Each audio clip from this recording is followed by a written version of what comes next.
আমরা আজকে এসেছি, এটা হচ্ছে একটি রিসোর্ট, পাবনার খুবই বিখ্যাত।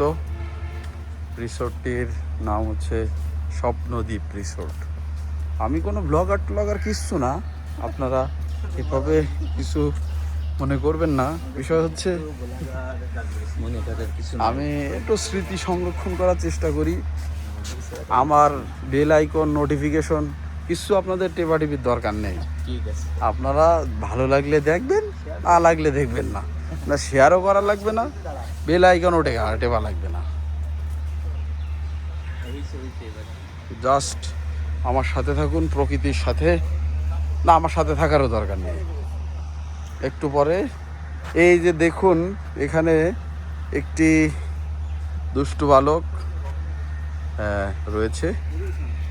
পরে পরে এখানের ল্যান্ডস্কেপ অনেক বেটার, ভালো কোয়ালিটির।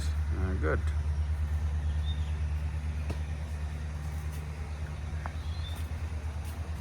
এই অংশটা আপনাদেরকে একটু ভালোভাবে দেখাই।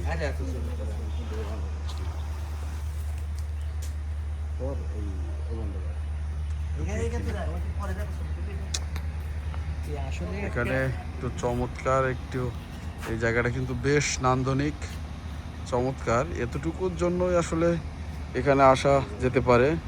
বেশ সুন্দর, খুবই মনোরম, মনোমুগ্ধকর। আপনারা এখানে একটি বেশ সুন্দর, অনেকটা থাইল্যান্ডে আসার পরে আপনারা এই ফিল পেতে পারেন। যদিও আমি থাইল্যান্ড যাইনি, আমার মনে হয়।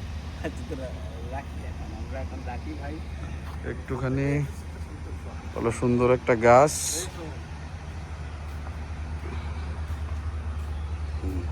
এ পাশ দিয়ে আপনারা যখন হাঁটবেন তখন মনে হবে যে জলা জঙ্গলের ভেতর দিয়ে, না জলা ঠিক এখানে নেই, জঙ্গলের সুন্দর পরিবেশ। বিউটিফুল।